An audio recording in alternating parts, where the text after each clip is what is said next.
Hello listeners and welcome to part 2 of this mini-series on the Cadet org. To find out more about Catherine Spallino and her writing, you can follow the links in the episode description. But for now, here is Catherine.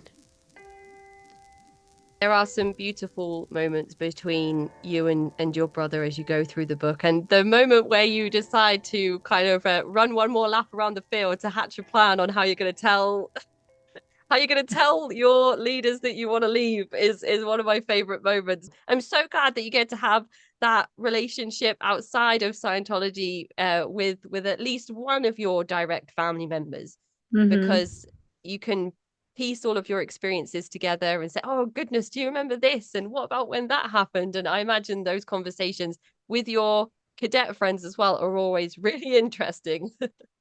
Oh gosh, yeah, it's so good. And I just had a girls' trip with 3 of my friends that we grew up together. One of them is in the book, and it's just so fun, and we have such a great time. But they've lost their parents too. But we're like, oh well, we have each other, you guys. Like, we have our freedom. Like, we get to do whatever we want, and we're not, you know, monitored, and we're not muffled.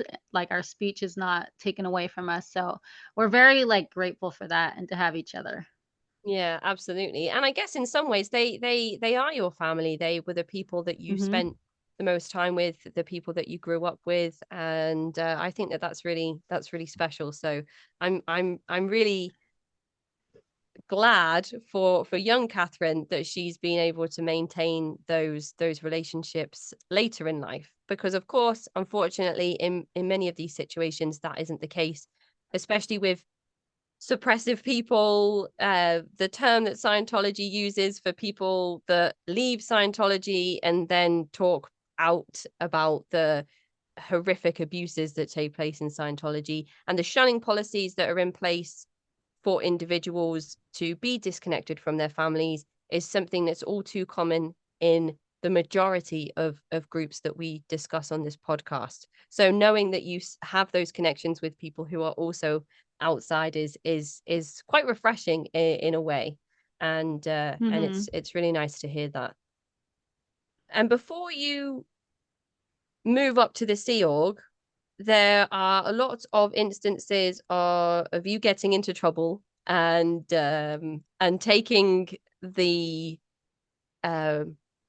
getting freedom in the small ways that you can, whether that's asking to go to the bathroom and then going off for a walk, or asking to go and change your clothes and then go for a lie down, or reading your book. There are so many moments where a little rebellious Catherine comes through, and just you have these little moments of gold where you maintain some type of control over yourself.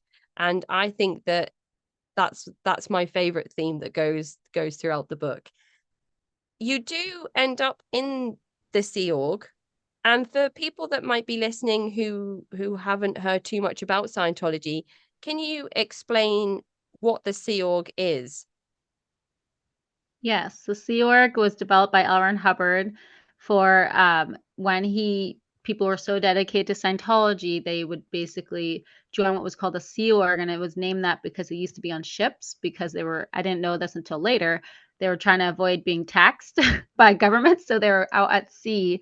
But eventually they moved on to land base, and when you're a Sea Org member, you sign a 1 billion-year contract dedicating your many lives, so they believe in reincarnation, to the Church of Scientology. And basically you want to clear the planet is what they call it. And that just means getting everybody Scientology. It's like similar to like getting everybody to be a Christian or something, except where you dedicate everything, your time, you live there. They pay you a small amount of money. So when you're in the Sea Org, at the time when I was in the Sea Org, it was $50, which was $35 after taxes. And you worked all day, and you worked or studied all day and night, and it was long days. It'd be 8 o'clock till like 10 p.m. where you're on the clock, like just doing stuff. Whether it's like, if you're a registrar, you're registering people on course, or you're a course supervisor or an auditor. Or for my first job, I was a rudiments registrar, which was ridiculous. I was only 15 years old, and I'm told to call people who no longer are in Scientology and try to get them back. And I'm just like, getting sworn at. People are hanging up on me. And I'm like, what is this? I guess this is like what for people who are like Jehovah's Witness and they go door to door. And they're just people probably slam the door in their face. I'm like, this isn't the way to make me want to stay in the Sea Org. Like, oh, this is horrible. So that was my first job. But being in the Sea Org is something where you basically are dedicating yourself fully to something and you're giving up your own personal um you just don't care. Like, you only care about the group, which is why the children fall to the wayside. Like the group is always more important. Clearing the world is always more important. If you've had children in many lives, what does it matter if you aren't seeing your children in this life? Kind of like that's how you chat. You could see where they might have rationalized how little they saw me growing up. My parents. She's thinking that I'm in a safe environment with other children, and then we're all going to be in the Sea Org, also saving the world. So this is huge purpose that can make everything else seem not as important. Yep. Yeah. And there's this really again fleeting moment where you're able to see your mum and she's taking care of other people's children, which is something that happened a lot in the Unification Church. Parents would be separated from their children and sent to another place to take care of other people's kids. And it's always interesting when that happens. There's not so much parentification where there's kids raising kids, because you're all just kind of raising yourselves without any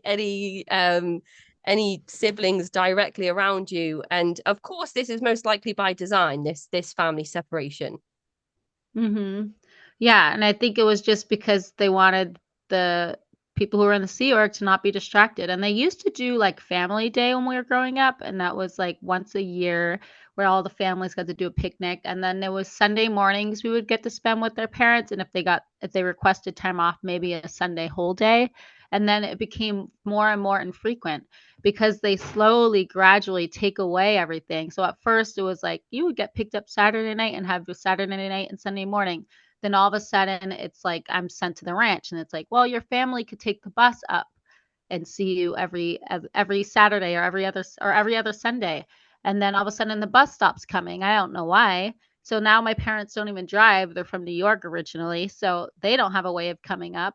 So I just see them when I would be brought down for what they call missions, which is when we would do like backlog filing, or when they're building, there's a street called L. Hubbard Way in Pack, and we helped lay those bricks. Little children, we were like 12, although we thought it was amazing and fun, and we got pizza. But it's like, I don't know that this isn't like a normal like Christian outreach where you go out to like, help something, but it's like we're doing this when we should be in school, like laying bricks and doing things like that. And it's just now when I think about it, it's funny, but yeah. How was it that you eventually found yourself in the Sea Org? So they would try to say like, here's a cadet lineup. This is what you need to do. These are the steps to join the Sea Org. But then suddenly they just say, oh, actually, you could just do your what they call their A, B, and C certs, which is like equivalent. I thought it was equivalent to like an adult education, even though it was like 6th grade math and then 8th grade vocabulary and being able to write an essay in like 5 minutes, 800 words in 5 minutes or something like that in cursive. Really such like low standards. And then once I did that, they're just like, okay, you're going to join the Sea Org, just like that. And I'm just like, oh, okay. And then I was like, well, I'm the first of all my friends, so that's cool, except for one of my friends that got ahead, but I'll be like right after her. So that was that. Like, I'm going to go be an adult now and no longer go to school and work in the Sea Org. And that was my, there's no graduation. Let's just say that. Just go pack your bags and get in the car. We're going down to Pack. Yes, there's so much of that. Go pack your bags. The bus is leaving in 10 minutes. And it's like, okay, all my friends are here. All of my things are here. And then you're kind of like, okay, see you in a bit, people. And that's it. Until you go back to the ranch, of course, and backwards and forwards, which was another interesting part of the writing for me as well. You mentioned at the beginning that the cadet org is very similar to the Sea Org. You're almost being kind of I wouldn't say indoctrinated, but prepared or groomed to successfully adapt to the Sea Org environment. Was it a drastic change for you going to the Sea Org? Were you then matched in dorms with older people. What would you say was really similar and really different? It was very similar in the sense that it was too similar. I was like, "Oh no." Like this is like more of the cadet org, but more serious. Like we don't even get to go on field trips because at least they would take us on field trips if we got our stats up. They would take us to the beach. We would go camping. Like they would try here and there to give us these child experiences. Once you were in the Sea Org, that was done, and I was only 14 years old. And it's like you're just now the hours are even longer. There's no hour PE. We loved our hour PE time. Even if we didn't take it, we would like go read in our magazines. But sometimes, like I told you, we would go rollerblading down the mountain or go on our horses and go horseback riding or just go biking around the ranch, go for a hike.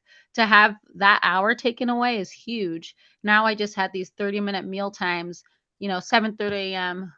lunchtime and dinner time and then 15-minute breaks like an adult, but except for it goes all the way till 10 p.m.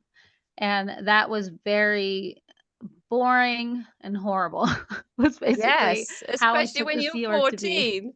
You're 14 Yeah, years old and thinking, okay, so this is me then for the rest of my life on this rota, on this schedule with these meal times and these breaks, not exactly. really And you being look paid a ahead. full-time wage. And you're like, what am I going to do? Is this And I it? could see the people. I would see these old people who've been doing it already for 20 years. And I'm like, oh my gosh, like that future does not look good to me. And my highlight of my day would always be meal times because me and my friends would be all loud and playing, junking around.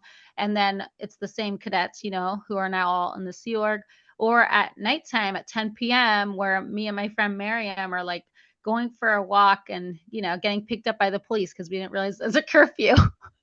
Things like that. But it's like they were so small and short, and I'm just so grateful that my young self was like looked for joy, and it wasn't in the Sea Org, and I could see it, and I was just like, I need to get out of here. Hmm. So There were parts in the book where you're kind of um you understood that it wasn't a place that you wanted to stay, but there were a number of things that happened that would bring you back in or change your perspective for a short amount of time, and then something would happen again where you'd be like, oh no, this really is going to be me for the rest of my life. Could you talk the listeners through a couple of those examples where you thought, I'm going to go, and then you ended up staying? yeah, so like before, like one time I'm just trying to like I really am doubting it. I don't like my job as the rudiments registrar. I'm having a hard time and I'm like, maybe I should go. But then Sea Org Day happens, and that's like when they do a big ceremony. And one of my good friends who was at the ranch, and like we have a great time together. He's in his uniform and he gets promoted, and a couple of other of my friends. And I'm just seeing them on stage, and I'm like, you know what? Like, look at them. They could do it. They're on purpose. And so I'm like, I am gonna do better. I am gonna go to post on time. Probably still won't go on study, but I'll at least go to the roll calls. And then, like, so I just try to talk myself into being good again. And then the boredom just keeps getting me, or like, I just don't like it. And then eventually I choose, like, okay, I'm going to blow so that I can get someone's attention. Blow is when you leave without permission. Well, when they notice that I'm gone, they're going to want to help me because I need help. I don't know how to be a robot, basically, was my problem. And that's like an example of how I would try to like fix myself in a way because I didn't understand why it was so easy for some of my friends to just be good or be what their version of good is. Mm-hmm. The Sea Org's version, which is to just march along, follow everybody's rules, and be content in that.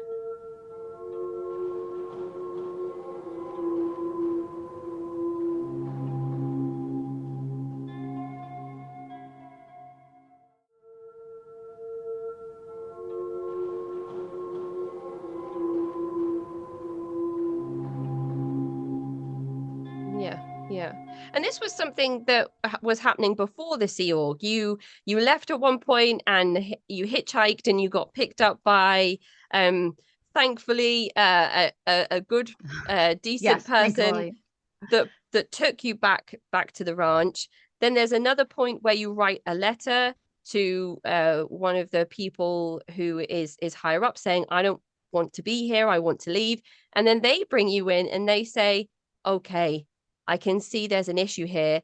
And then position it like they're doing you a favor by moving you to this different location that you think is going to be big and beautiful. And it turns out to be kind of like a dingy block of flats. And then another realization that, oh, this is more of the same. There's actually nothing here that's exciting, nothing that's going to change how I feel. And there's so many of these moments that are built into the book where I'm like, this is it.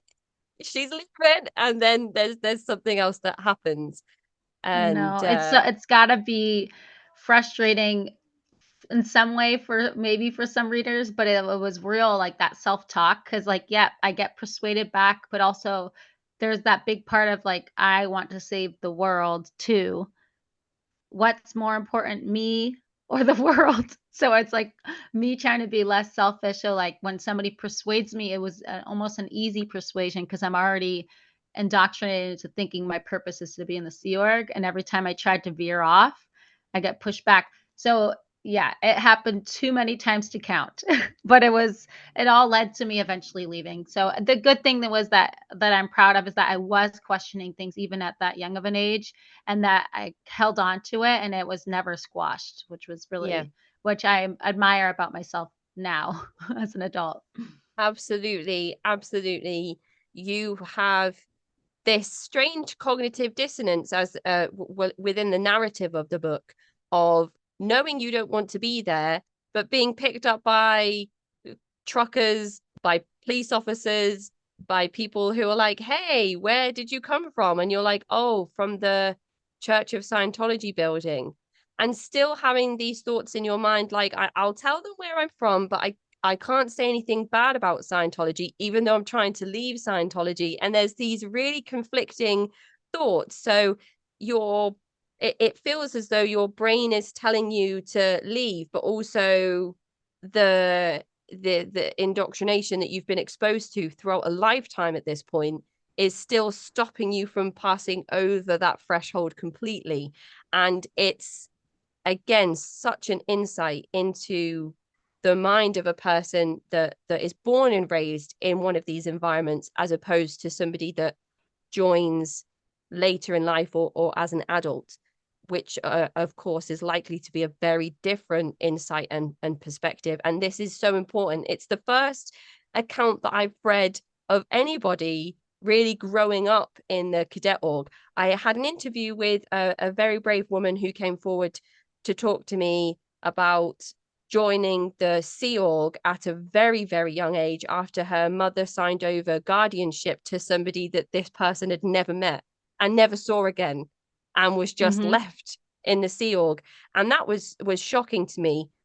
I didn't realize at that point that there was a whole demographic of Scientologists that were born into the church, that were raised in the pre-Sea Org to join the Sea Org. So this is a really, really important book in terms of highlighting what is outrageous and wrong about the Church of Scientology. When was it that you actually left? How, when, and why did you escape the Church of Scientology? So as like not separate from the Sea Org, right? How did I Yes. leave actual Scientology? Oh, well, Right. I suppose So the Sea Org is the step before. So yes, yeah, how, when, and why did you leave the Sea Org? exactly. So the Sea Org, I kept wanting to leave and then I would stay, kept wanting to leave. And then I decided it was like, okay, I can't keep doing this anymore. I just want to go. So then I went on the decks with my best friend, Miriam was on it, and another good friend of mine who was on the EPF with me, who we're still friends with to this day, who also left. And so finally, it's like when you say you want to leave, by the way, you can't just leave. They say we have to get a sec check, which is like where you get confession. You could compare it to where you have to sit and confess to all of your misdeeds. They go through a list and ask you all these questions, and they're very random questions too, like have you ever been in the CIA? Like it's so stupid.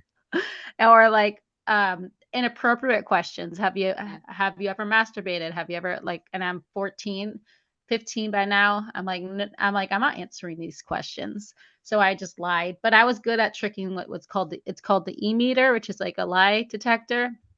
I figured out at a young age you just have to think about happy thoughts and it would be just fine. So that was really frustrating because first they can't find you an auditor to get a sec check because we're low on the totem pole of priorities. So we'd just be laying around in our dorms, and then all of a sudden security would come and check on us. They have security guards everywhere. Then they'd be like, "Hey, you guys need to do work. You can't just be slacking off."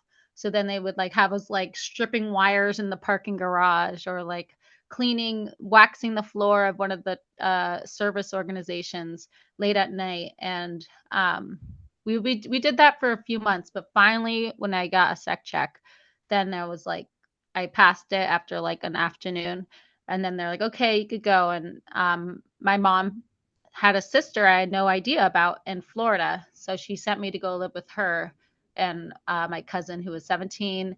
And by then I was 16. I had just turned 16. So then I went there. So that was how I left the Sea Org. But I left the Sea Org still believing in Scientology. So Yes, it's like yes. very, yeah. I hope I didn't give away too much there, but it's obvious that I'm not in the Sea Org, but there's a whole nother story of how you can leave the mind control of Scientology, because I dearly, truly believe that Scientology was going to save the world, that people who are Scientologists are powerful people. If you are, especially you're what's called OT, which is the higher levels of what Scientology achieves. I didn't know what that meant because it's all a secret. If anything's a secret, then there's probably something wrong there. Red flag, right? But I didn't know that. And I'm just like, oh, one day maybe I'll be OT and I'm going to donate all this money to Scientology. And like, it's funny that my big purpose was to give money away. Like, I knew that that's what they wanted. Yes, there's going to be another book. So I'm really excited to read in detail about all of those things and how you kind of changed from where you are at the end of that book to actually leaving Scientology altogether. But there's a few things you said in there that I am really interested in hearing some more about. You mentioned EPFs. This is something that you became quite acquainted with during your time in the Sea Org, and I wondered if you could just talk through that piece of lingo with the listeners. Mm-hmm. So the EPF is called the Estates Project Force, and it was when you join the Sea Org, anybody who wants to join who gets recruited to join the Sea Org. So for the cadets, we were just told to join the Sea Org, but for Scientology, young Scientologists, they were preyed upon a lot. So they would like go to Scientology schools, the Sea Org members would, and recruit young Scientologists. And the parents who are Scientologists are like, yes, yes, go take my child and let them help save the world, not knowing that you're giving your child up for like labor trafficking, and like they're going to just be working themselves and not having any freedom. But the EPF is what everybody would go on to, and we'd wear a blue shirt, said Estates Project Force, and like blue shorts, and you have to run everywhere. We all were assigned work to do, so we would be basically the janitors of the church, cleaning the whole like service orgs, cleaning the bathrooms, or we'd be cleaning the dishes for the main big galley that would be feeding all of the Sea Org members. So a lot of manual labor, just like at the ranch, and then also studying. There's 5 courses that you had to get through. It was supposed to take about 3 weeks, and then when you were done, you would be what was called graduated. You just get like announced, everybody would clap, and then off you'd go to the Sea Org. So it was supposed to take 3 weeks, but it would take some people up to 2 months, including myself. And and that was called the EPF, and they have them at every Sea Org base, even to this day. This particular program felt like one of those that was exploited by people in positions of power that wanted to exert that power to show their dominance, or for some other reason, almost like a punishment or moving the goalposts. So if you did things that people weren't happy with, they would tell you that you weren't ready to finish the EPF, or that you needed to go back and do some of it again. And it must have been incredibly frustrating as a young person to be given these instructions and then to have things change and to kind of have this. It's kind of like the Sea Org's like a big prize, like a dangling carrot, which turns out to be not great anyway. But Mm-hmm. how was it as a young person, having things changed for you, or rules changed, or people telling you, oh, actually you're not going to the Sea Org because you've took an extra lunch break, or went for the toilet and didn't come back to your manual labor job?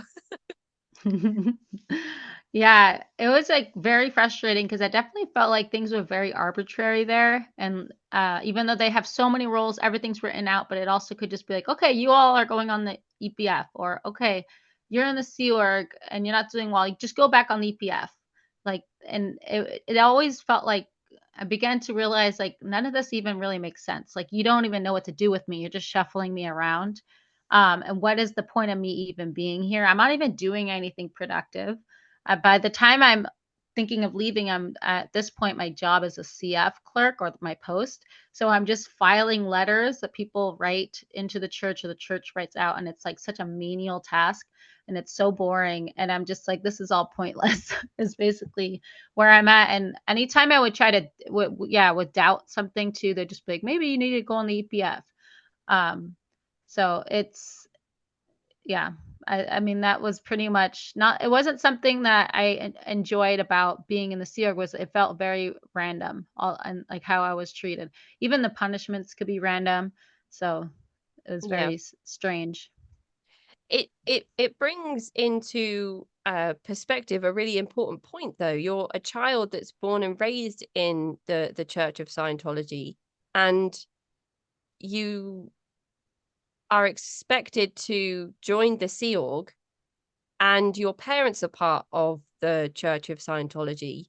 So it's almost like they can't just kick you out. I don't know if you know if there are any rules within Scientology of why they kept you there for so long, when you caused, in your rebellious nature, you caused some of the more determined, or the more serious members of the cadet org and the Sea Org some issues, because they didn't know what to do. Is it because they couldn't, you didn't have a place to go if they were to say you're no good here and you should leave? Yeah, I think that was a big thing. Like, so all of us cadets, whenever we started to want to leave, so it was me, my friend Miriam, and then Leslie is the name in the book, who I'm still friends with today. We, all of our parents are in the Sea Org. Where are they going to put us? And so I think that was a big part of it. And there was a few other boys who were on, who were cadets, who were also on what was called the decks. I think they didn't know what to do. So I think they tried to wear us down to get us to stay. And then once that wasn't going to happen, then they began to realize. So then they actually began to just send us all away. They're like, as long as they're not in Los Angeles influencing the other cadets who are in the Sea Org, let's just get them like out. So I was sent to Florida. My friend Leslie was sent to Nashville to live with some random Scientologist family. So that was what was happening too, is like we would get sent to other Scientologist families. A lot of cadets were then sent to Austin, because as after I left, it was like a became like a creek, or like a flood. It wasn't a flood though, because like half of the cadets, I would say, stayed. I feel like a lot have actually left now, but they all began to leave, and we were all sent somewhere else, and then we all came back to LA, and that will be in the second book. Like, That's what are we all like amazing. when we're like out in LA, 17 years old, 18 years old, and yes, discovering the world. Was sent to here to the UK, and she was Yes. excited to maintain her participation in the Sea Org, which is something that younger Catherine was worried about, because you knew that you didn't want to stay. Nothing that you said seemed to be able to change your friend's mind, but obviously she changes it on her own somehow down the line, which is really exciting. Yeah, so she's writing a book too. So I'll get you in contact with her when her book comes out, because her story, she was actually on Leah Remini's show, The Aftermath. And so she was abused by her father. So her story will be a very different story. She helped me so much with my book. I think you read in the acknowledgments. She would read it and give me feedback. She loves my book and supports me so much, because she's like, you're capturing everything that is the Cadet Org, so I can focus on her story, which is going to be a different, it'll still have the Cadet org stuff, but it's just a darker story because her father abused her, and how the church covered it up and how much trauma she had to go through. So she'll talk about that herself, of course, but I'll connect you guys when that comes out. But Absolutely. I would love that. she will talk about what happened with that, like where she decided to go to England of all places, because I can't get into her mind, because, we can't have those type of conversations in the Sea Org. You can't say, why are you staying in the Sea Org, when it's like she's actually technically making the right choice. So I couldn't ask her and be like, don't go, don't stay in the Sea Org. I just had to wish her well, That is the end of part 2 of this mini-series on the Cadet org. To find out more from Catherine and her writing, you can follow the links in the episode description. And to get in touch with me, you can find me at cultvaultpodcast@gmail.com, or follow me on Twitter and Instagram at cultvaultpod. I'm your speaker, Casey, host of the Cult Vault podcast.